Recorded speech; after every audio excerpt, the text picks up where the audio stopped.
Greetings, everybody. Welcome to A Little Help's June Little Talk seminar. The topic today, the theme is hot topics, and hopefully there's going to be some very relevant and pertinent information presented today. We've got some great presenters on the docket. So for those of you who don't know me, my name is Jake Dresden. I am the Metro Denver Director for A Little Help, and Steve Kortz, my partner in crime up in Northern Colorado, is behind the scenes running the tech today. We have got three presenters today speaking about some very diverse topics, and so I suspect there are bound to be a lot of questions.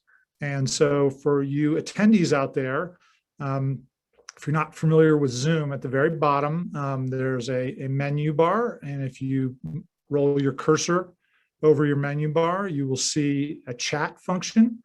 And if you have a question for any one of our presenters, please go into the chat and type your question in, and we will address your questions probably at the end of the seminar after all three presenters have spoken.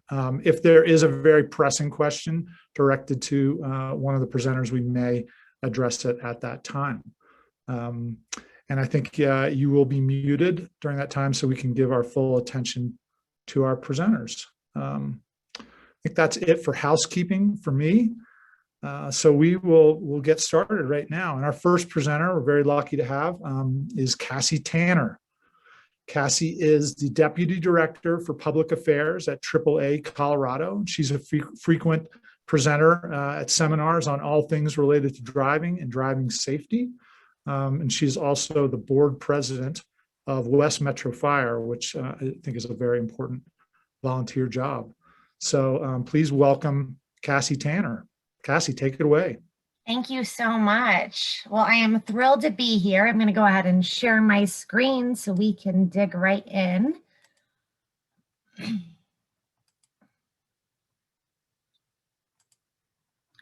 Okay, so thank you, Jake, and for having me. As Jake said, my name is Cassie Tanner, and I have been with AAA for since about the beginning of the year, but I've actually been involved in traffic safety and driver education for quite a while in my role with West Metro Fire. It's a topic I love to talk about as a mom and as a fellow motorist. So I'm really here today to talk about some senior specific things related to driving and give some driving tips. So let's jump right in.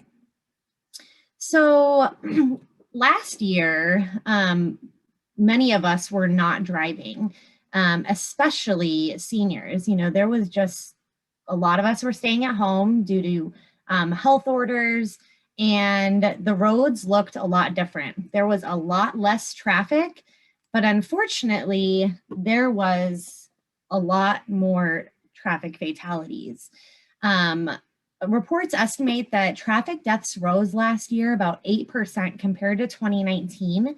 And when measured just by the number of miles driven, the fatalities surged to 24%, which is the highest in almost a century.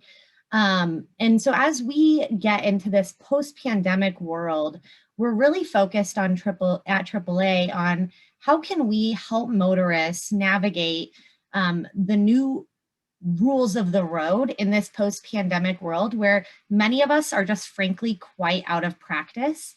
But now more people are commuting, and road tripping is now right now the preferred way to vacation because some folks are still not comfortable getting on a plane, or there might be cost barriers there. So when we talk about more mature drivers, there's a few things that we want to know. We have a lot of older Americans in this country. In fact, by 2030, there will be 70 million Americans older than 65, and about 85 to 90% of those will be on the roads. Senior drivers are actually among the safest demographic of all drivers. They wear their seatbelts, they don't generally drink and drive, they travel the speed limit. And they're just the most experienced drivers on the road. And we know that experience matters. So I'm not here to talk about, seniors not driving. I'm here to talk about how do we all make sure that we're driving safely. Because one of the things that is unfortunate is seniors are much more likely to be injured or killed in a crash due to age-related fragility. In fact, after teenagers, which is the highest rate, seniors have the second highest crash death rate per mile driven. So how do we stay road ready? The natural consequences of aging affect our driving ability. And while I'm not there yet, I'm going to be, and we all are. We cannot stop the effects of aging. It's completely natural, but there are some things that we can do to mitigate those natural consequences and stay ready to be on the roads. So a few tips for this is don't skip the eye doctor and make sure you keep your eyeglass prescription up to date. It's really easy, especially after last year where many people were avoiding going to the eye doctor or going to the dentist because you had to have someone right there in your face.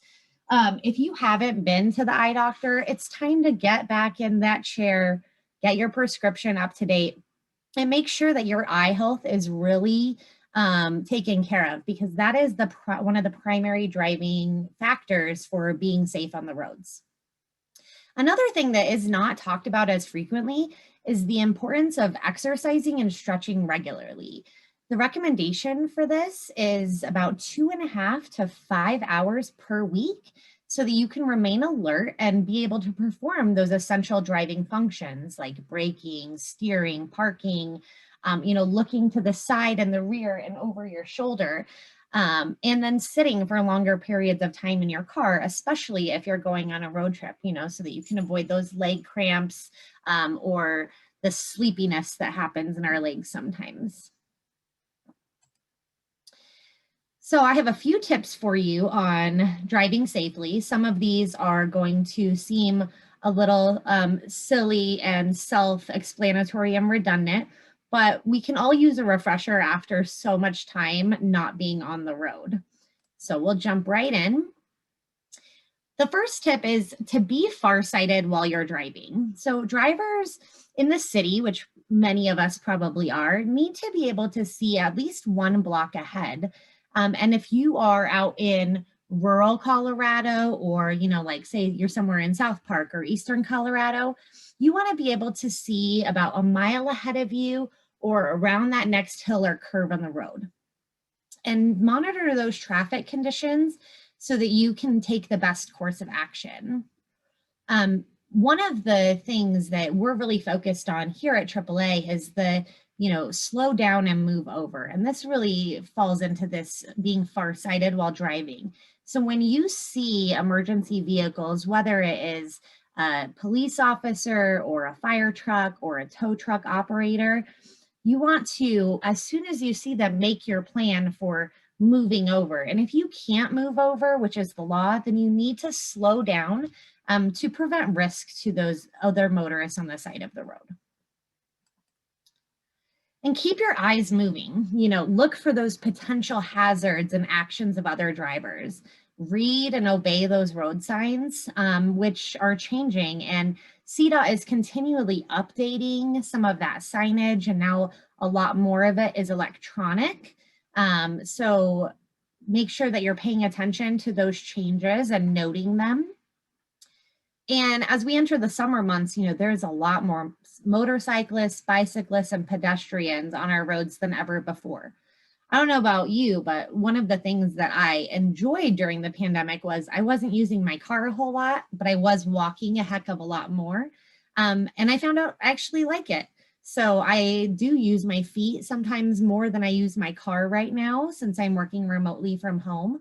And I know there's a lot of others like me. So even when you're in your neighborhoods, you might still see an increase in pedestrians and cyclists, and just be aware of them so that we can keep them safe and avoid tragedies. Don't be distracted while you're driving. And this can come in a lot of different ways. We talk a lot about don't text and drive, don't look at your phone. But also when you are passing an accident, say that you're on the highway, you know, and everything is kind of slow on the side and you're frustrated, like, why is everyone slow? The accident's on that side. It's because everyone's actually kind of distracted and we're looking over to see what's happening. But if you're looking over there, you're not looking ahead of you, which could end up in a crash. So while you're driving, make sure that you're taking in the whole picture. You know, watch for those brake lights and be aware of cars unexpectedly slowing. When you're stopped, make sure that you can see the tires of the car in front of you. So if you can't see their back tires, you're actually probably too close. Recognize vehicles approaching at high speeds or parked vehicles that might be hazards. And then maintain that adequate space cushion. So AAA actually also runs the largest driver training for teens. And this is one of the things that we teach them that I'm not sure I was actually taught in my own driver training some 20 something years ago. But have at least 3 seconds between you and the car ahead of you and 4 seconds if you are driving over 40 miles per hour. The bigger your truck, if you're driving a larger vehicle, the longer time you need. And then add an additional second for any adverse weather conditions. So, you know, rainstorm, hailstorm, snow, when we get into those months, make sure that you're really maintaining that distance between you and the car ahead of you so that you have adequate time to respond. And then communicate your every move. When we talk about how we communicate with other motorists, you know, our turn signals are really the most important tool that we have for communication. And when you haven't driven in a little while, it can actually be really easy to not pick that habit back up. And we're seeing that a lot. So it's just an important reminder that your turn signals are really your best friend when you're out on the road, because that's how you're letting everyone around you know what your intentions are. So make sure that you're using those signals. And then when you see a red light, use your brakes to communicate that you're coming to a stop. And that can be just a little light tap on your brake so that someone knows, oh, I need to pay attention because they're going to start slowing down. AAA offers several senior-specific programs to really help support mature drivers as they continue on their motorist journey. One of these is our AAA Roadwise Driver Training Program. It's a defensive driving course where you get certified as a Roadwise driver, and you can actually turn your certificate in Colorado to your insurance agency for a discount on your car insurance. It's a really great course, receives excellent feedback from participants, and you can find that course at AAA.com. And I will also put some of these links in the chat for you. Another tool that we have is called our Driver 65 Plus brochure. And this is an incredible self-assessment tool.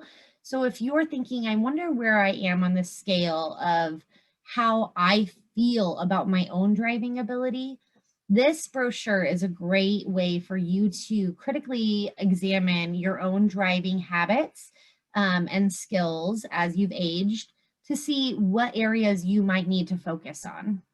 And then there's several other resources I just wanted to share with you. Seniordrivers.org has some really great information on it for more mature drivers, as well as drivesharpnow.com, and then of course AAAseniors.com. So I'm going to keep it pretty short and sweet today, but I am here if there are any questions.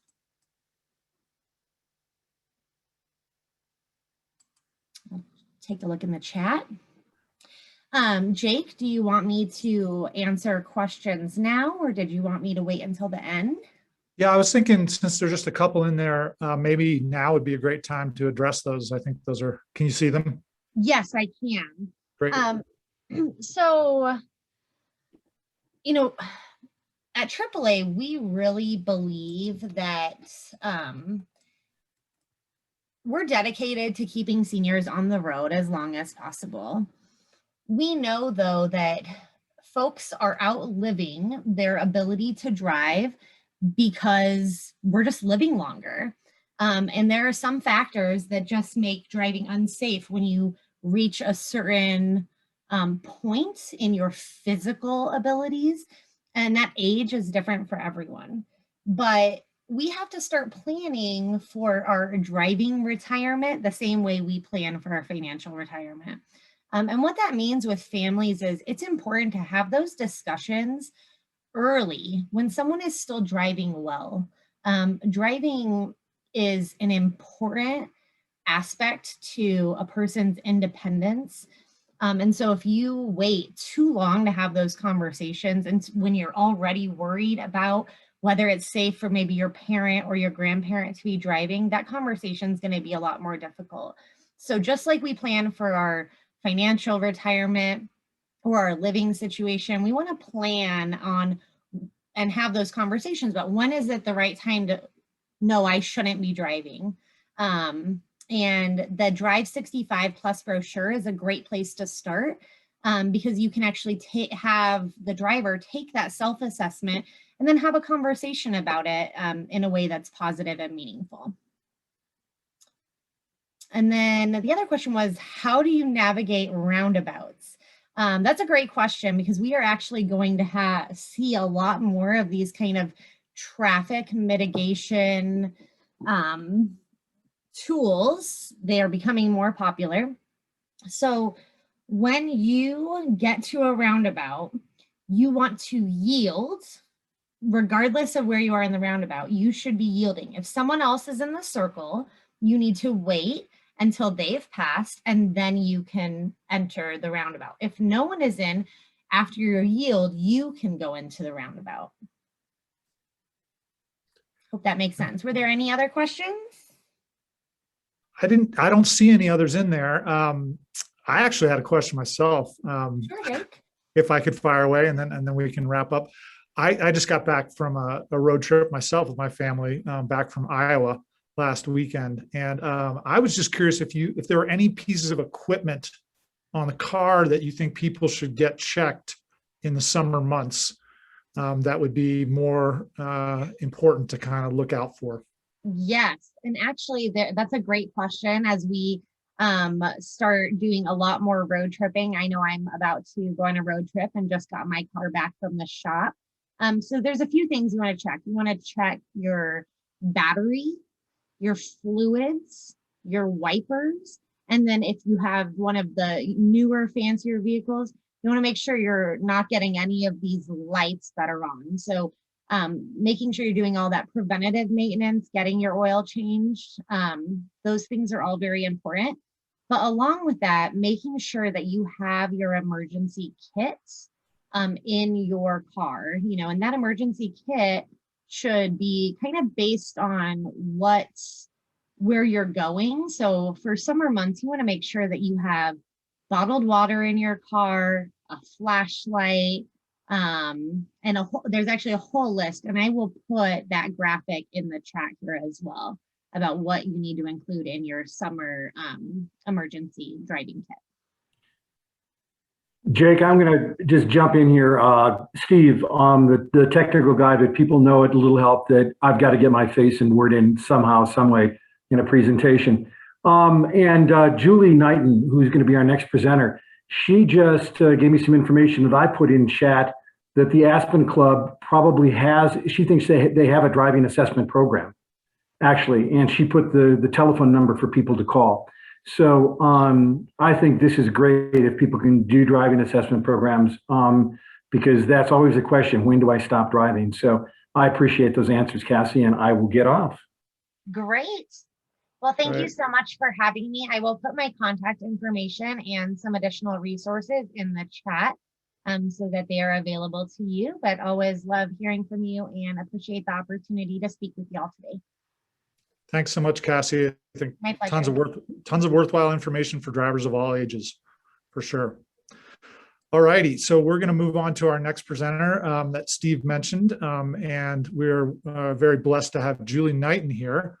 Julie is going to be talking about tips for staying cool in the summer, which is obviously incredibly appropriate today and has been all week and probably will be continue to be important throughout the rest of the season. Julie is a nurse coach and a health education coordinator at UC Health, located up in Fort Collins. So all things nursing, she is an expert in. So I'm going to turn it over to Julie to talk about how to stay cool. And I'm very interested in some tips myself. So take it away, Julie. Thank you. All right. Well, thank you for having me. I don't know that I'm expert on all things, but let's see what we've got. If I've got my PowerPoint up, that might be nice. So a little bit about myself. I have been with PVH for 21 years. I work now in the Community Health Improvement Department and do chronic disease self-management. I coordinate the Enhanced Wellness Program, which is a program of wellness support and coaching, health coaching. And I am a board certified nurse coach. So that's about me. Now, our objectives for my little presentation today are to understand the importance of staying hydrated in the heat, to identify symptoms and risks of heat exhaustion, and learn some fun tips on how to stay cool in the heat and develop a plan for safe summer fun. So sweating, well, fun outdoor activities. Now, it's kind of funny, this picture that my colleague helped picked out shows they're wearing a coat and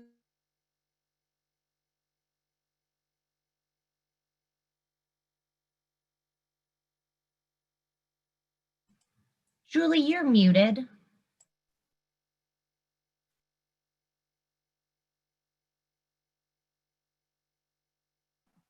how in the world did that happen? Sorry, guys. I started my video, but then didn't unmute myself. Terrible. Okay, let's try again. Julie, your screen isn't showing up either. Your PowerPoint. That's funny because I did exactly what I did when we tried it. Huh. There we are. Now are we good?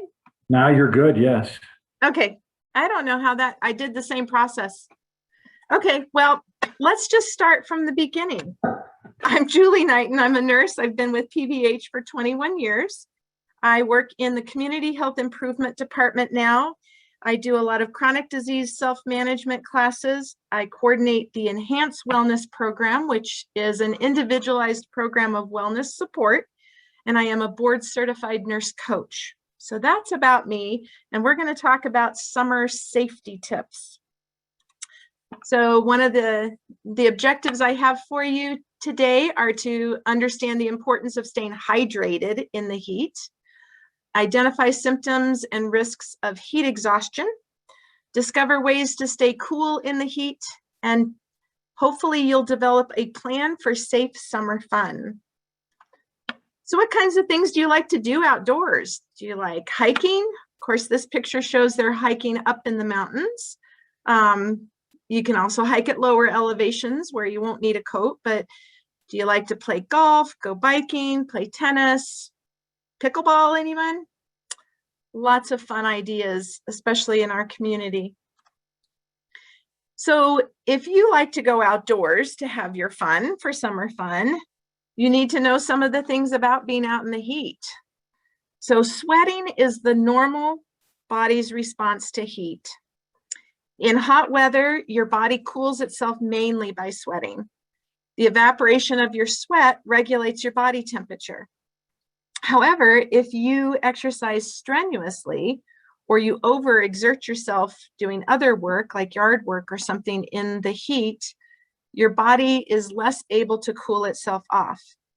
Now, this is a bigger problem in higher humidity areas. So we have a benefit in Colorado of our dry air. The low humidity does help us. But if you do find that you are overexerting in the heat, your body can develop heat cramps, which is the mildest form of a heat-related illness.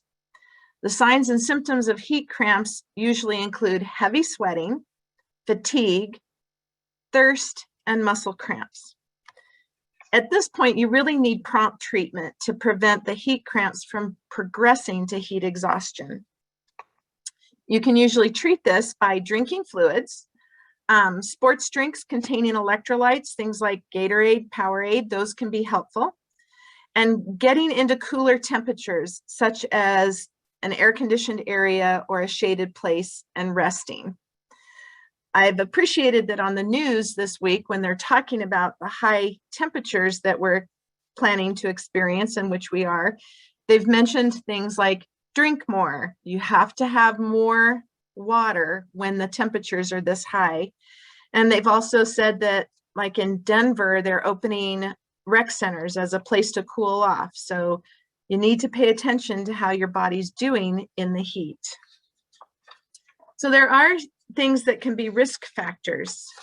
So infants, children younger than 4, and older adults over 65 are at higher risk of heat exhaustion.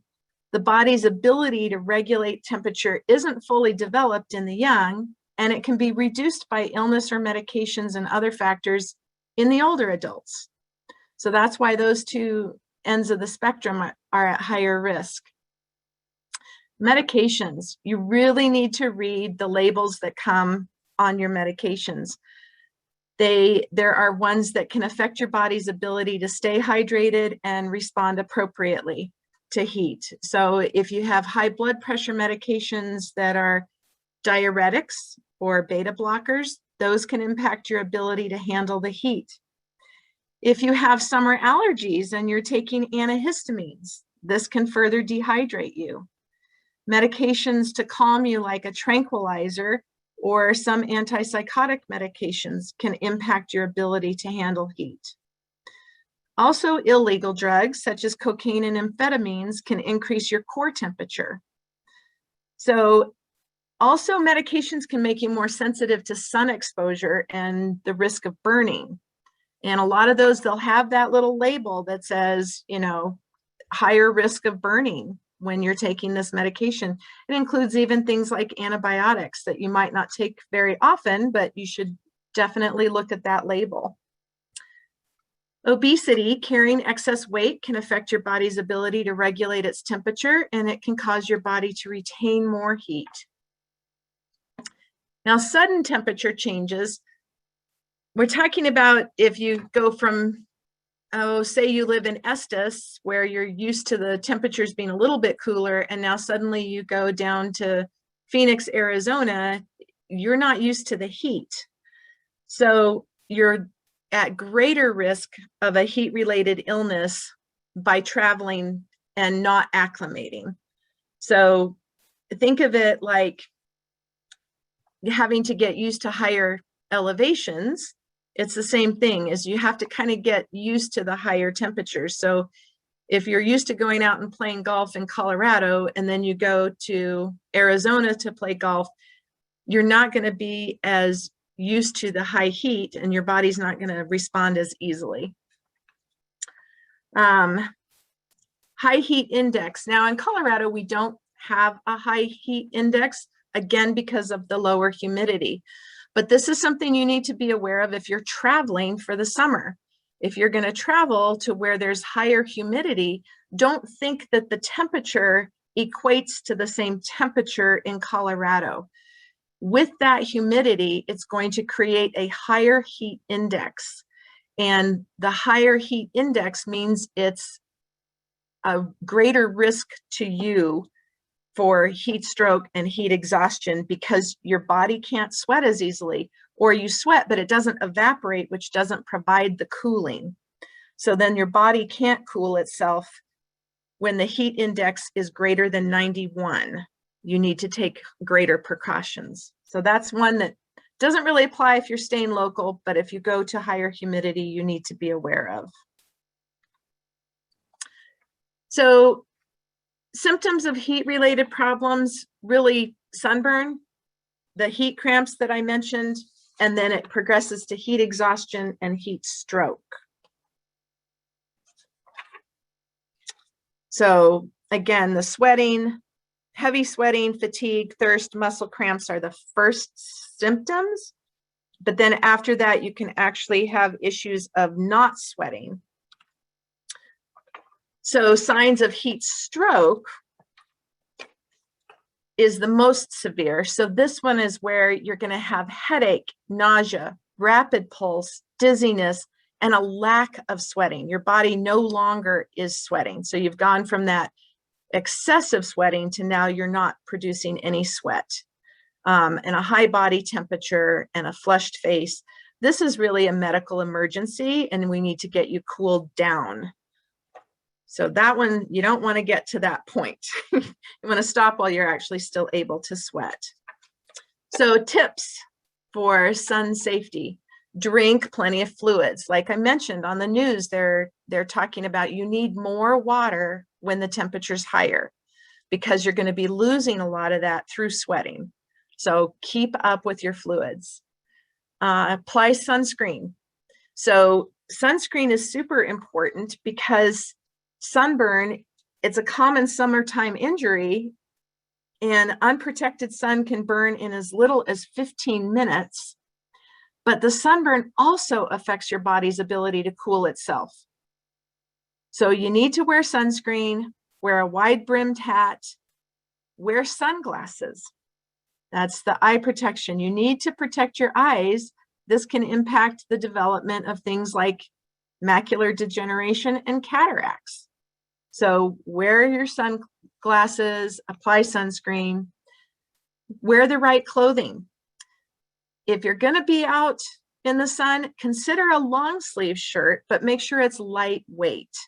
But that'll help protect your skin from the sun. So dressing in layers, where if it's cool in the morning, put on a couple layers that you can take off throughout the day, but wear the right clothing. Whoops, it wasn't done there. Check your medications. I already talked about that. You need to be aware of what medications you're taking and the impact on your body's ability to stay hydrated and dissipate heat. I also want to mention, never leave anyone in a parked car. It's a common cause of heat-related deaths in children. So when parked in the sun, the temperature of your car can rise 20 degrees in 10 minutes. So it's not safe to leave anybody in a parked car in hot weather. So even if the windows are cracked or the vehicle's in the shade, when your car is parked, keep it locked so that kids can't go climb in or get inside. And then follow the clock. Stay indoors at the hottest hours of the day. Basements can provide heat relief, but if you have to be outside during the hottest part of the day, make sure you take breaks. Take a break, get out of the sun. Again, stay hydrated, and try to schedule the most physical labor that you need to do during the cooler parts of the day, either early morning or evening. And then food safety. So food poisoning peaks during summer months. So be careful, especially if you're having any potlucks. It's not just COVID that's a risk. We still have risks of food safety. And then insect protection. Protect yourself and your family from insect bites by using DEET, and apply those repellents on exposed skin or clothing according to the product label. And then wear your bike helmets when you're out biking. It just breaks my heart to see people out biking and not having a helmet on. I ran into some friends the other day, and there was 2 different groups, and we all stopped and were visiting, and I was like, where's your helmets? I was like, community health nurse here, wear your helmet, please. And then I do have a tip sheet, if I can pull that one up. That's about staying cool. And hopefully you're seeing this one now. So this one, I think they can email out if they have your email addresses. Number 1, drink cold water. Keep a pitcher in the refrigerator. Keep it nice and cold. Drink plenty of water. take a cool shower. If you're feeling hot during the day, a cool shower can lower your body temperature and help you stay cool. So if you can't take a full shower, stick your feet in cold water. You can also keep a wet cloth in the freezer and take it out and put it around your neck for kind of an instant cool down. Fans help. They move the air around and that can help you feel cool. Eat frozen fruit. That's a fun one. You can clean and freeze grapes or strawberries, blueberries, watermelon, orange segments, pretty much anything you want. They also contain water, which helps keep you hydrated. So it's kind of a fun snack. You can make your own popsicles or buy popsicles. Close your curtains, follow the sun, keep the curtains closed when the sun is on the window. A do-it-yourself air conditioner, place a bucket or a pan of ice in front of a fan. So blowing the air across the ice can help spread coolness around the room. There are evaporative coolers. There's just some floor models that are basically like a box fan with a water reservoir. I already mentioned if you can't take a full shower, soak your feet in cold water. And then one of my favorite ones here is watch a winter movie. Even just watching somebody on screen suffering frostbite and they're freezing cold and they're all bundled up and you're watching this drinking a slushie or something cold, it can actually help you feel cooler. So your thoughts have an incredible impact on the body. So think cool to be cool. And that's what I have for you. Come back to here. Did we have any questions? Thank you so much, Julie. I didn't see questions in the chat, but I know that I actually had a question myself. I can't not ask it. Okay. So I'm always curious too about food intake in the heat. I know everyone talks about how much in terms of liquid that's important, but I suffer migraines in the heat. And I think some of it might be related to food intake. I know people can have their appetites suppressed during that time sometime, but I don't know if you can talk a little bit about how important it is to kind of maintain and what foods are really important during the heat. Well, I would say that it's important to keep your regular schedule of meals. Like our bodies really like to be regulated. And so if you normally eat 3 meals a day and now you're skipping meals because it's hot and you just don't feel like eating, that can cause you to have headaches because you're going to have variance in your blood sugar, and that can be one of the things that triggers migraines. As far as what to eat, I mean, it's just kind of anecdotal. I think people feel like spicy food warms the body and makes you feel hotter. So you might want to pass on some of the spicier things and eat some cooler foods, things like cucumbers or even a cucumber soup, things that are lighter, citrusy, just feel cooler. But the key thing is to maintain a fairly regular amount of intake. That's really important for our body's normal metabolic functions. So especially if you have any chronic conditions like diabetes or even hypertension, you want to monitor your salt, things like that. So Excellent. Good to know. Good to know. It's interesting to hear that psychological effects are just as important sometimes in terms of thinking cool, to stay cool. It is amazing, truly. Yeah. It does have an impact. And I do see there's a question about dogs. What about dogs? Definitely you want to maintain keeping water available for them and keep them cool. If you do find that your dog seems to be experiencing an issue with the heat and they're just really lethargic and they're not getting up, get them to the vet. They can give them a bolus of fluids kind of in their, just under the skin on their back. They'll look a little bit like a hunchback, but it'll get your dog feeling better in no time. Excellent. Great advice. Thanks so much, Julie. We really appreciate it. Hopefully everyone out there got some worthwhile tips. It's so important to stay cool. I forgot to mention earlier for those attendees, we are recording. You probably see the little red button up in your left corner. So we will post the whole presentation on the website. If you missed part of it at any time, you can go back and take a look. And then our last presenter, but certainly not least, is Julia Spigarelli. Julia is joining us. She is a resident coordinator at Highland West, which is an assisted living community in Wheat Ridge. And she's going to be talking to us about a very important topic, which is setting boundaries and being empowered and learning how to say no. Very important things to learn at any age. So Julia, we're really excited to hear from you. Take it away. Well, thank you. And thank you both to Steve and Jake for inviting me today. It's a pleasure to be here. I'm actually a resident coordinator for an independent living community in Wheat Ridge called Highland West Community. I've been in senior services for over 23 years. I was with Centura Health for over 16 years as a director of assisted living and various roles there. So I have quite a bit of experience in working with seniors. In my other life, I am mother to a 3-year-old German Shepherd who keeps me on my toes constantly. I'm also an herbalist, a aromatherapist, and a Reiki master. So that's the piece of my life that I use to relax and chill out after a hard day. So let's get into setting boundaries, when to say yes and how to say no. So most of us, obviously, that are here today are caregivers, and many people are in their life. We're caring for other people, our friends, our family, our neighbors, and so on. And who benefits from your generosity?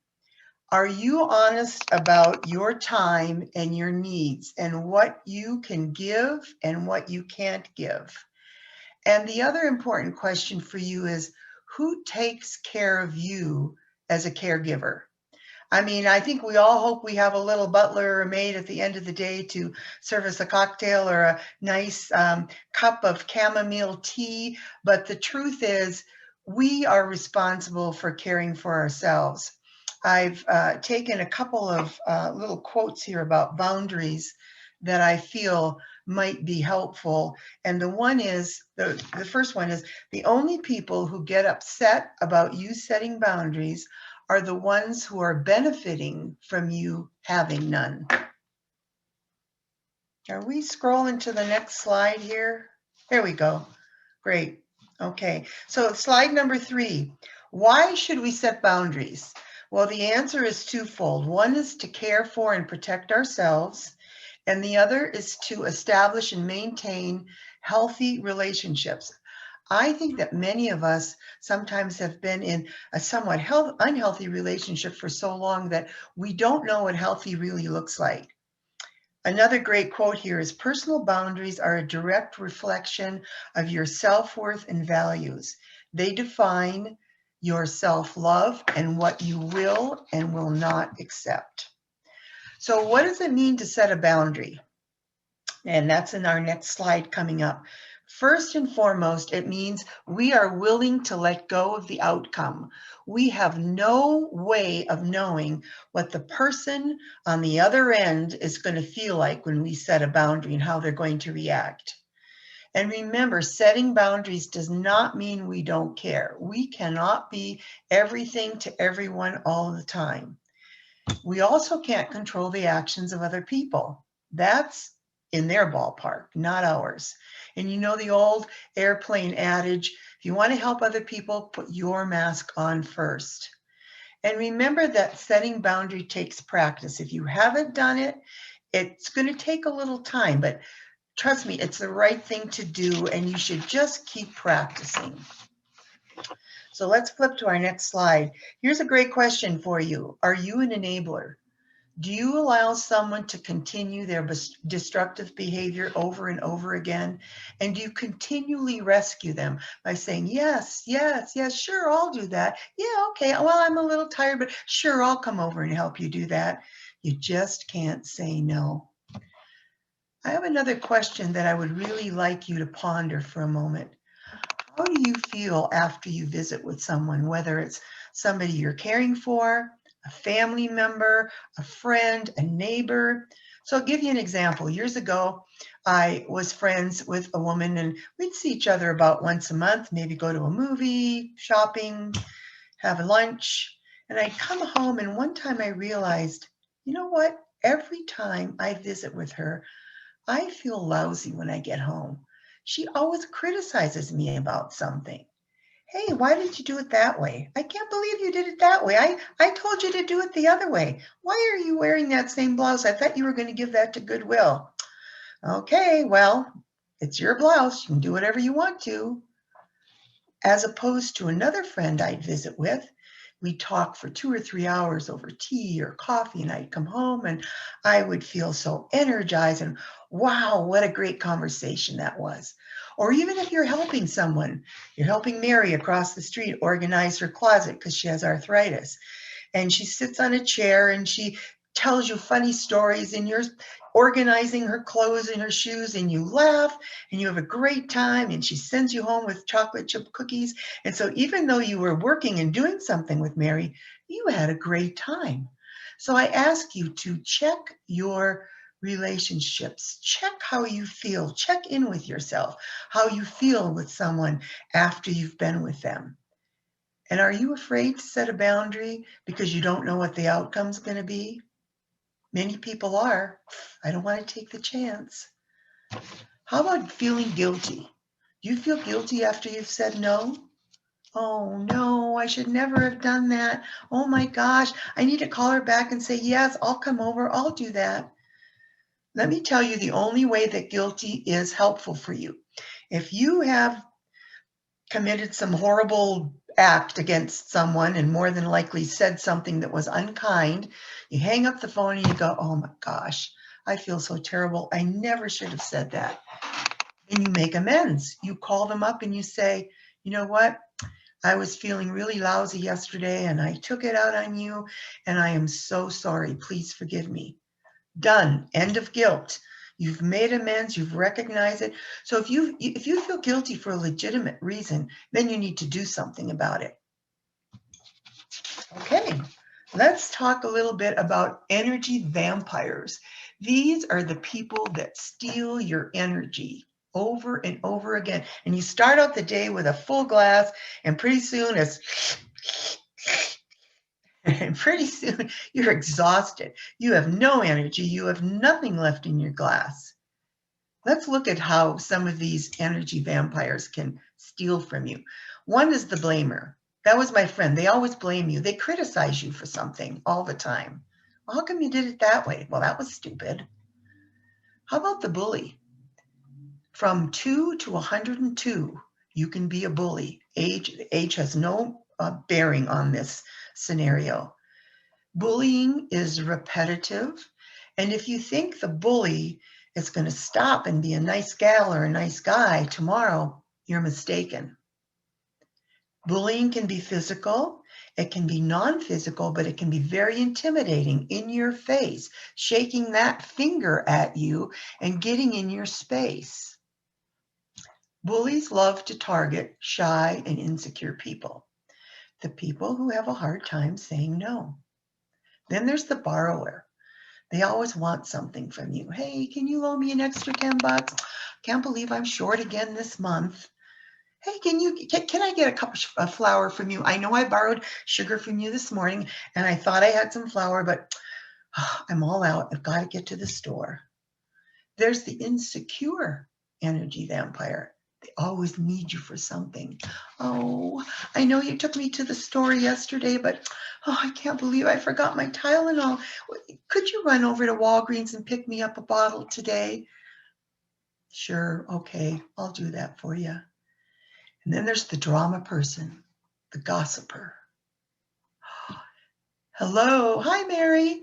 Hey, have I got a story for you? Sit down. You are not going to believe what happened to our neighbors up the street. And they go on and on and on.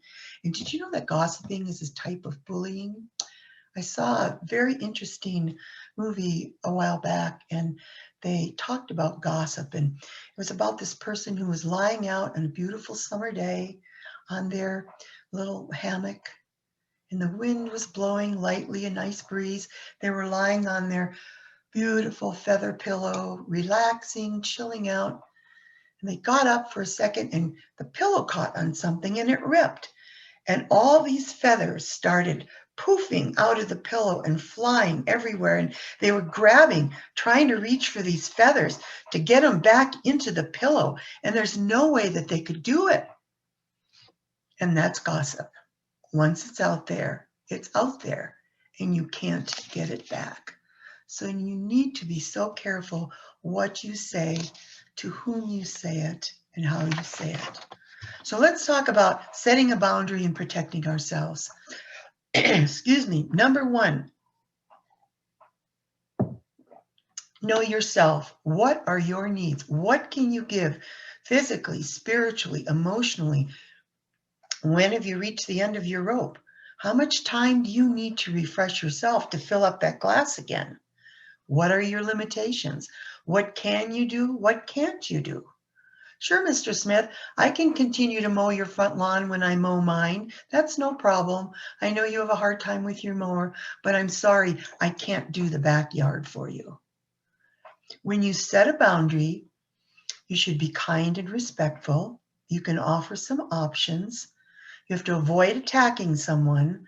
You can be assertive, but not aggressive. So here's an example.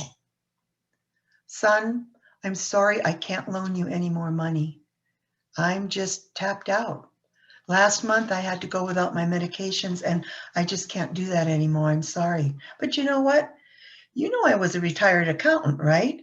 Why don't you come over for dinner one night and I'll sit down with you and go over your budget and your paperwork and see if we can tweak some things so you have enough money left for the end of the month. Wow, that was nice. You were kind, respectful. You didn't attack him. You offered some options and you stuck to your guns, but you weren't aggressive. Now, can you let go of the outcome? Are you able to let go of the outcome? Because you don't know how your son's going to react. Oh, Mom, okay. Hey, that's a good idea. I'd love to come over and meet with you to go over my budget. Oh, I appreciate that so much. Or, oh, you can't give me any more money? Well, thanks a lot, Mom. You have to be willing to let go of that outcome. Setting boundaries changes your relationship. There is just no doubt about it. And you have to decide what acceptable and healthy looks like for you.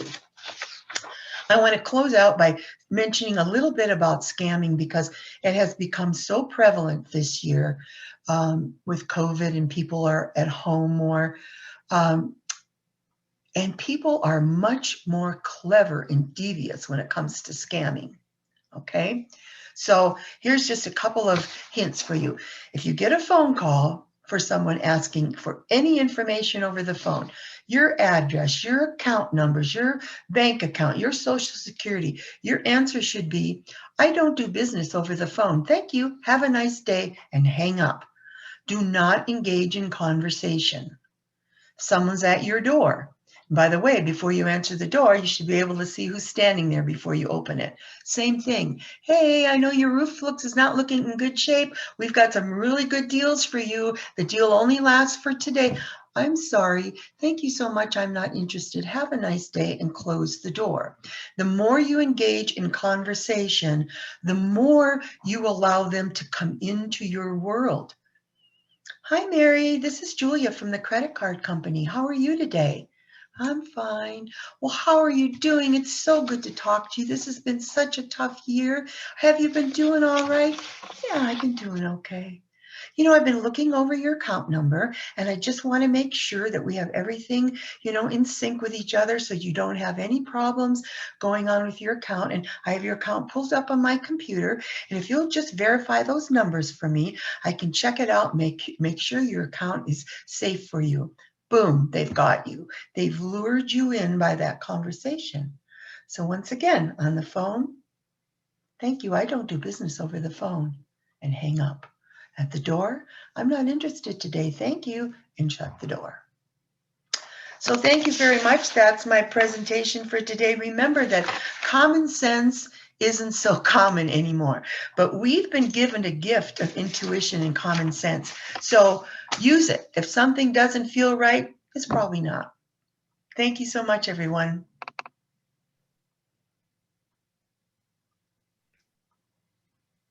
Thank you, Julia. Stevie, you able to put me back up? Yeah, hang on. Excellent.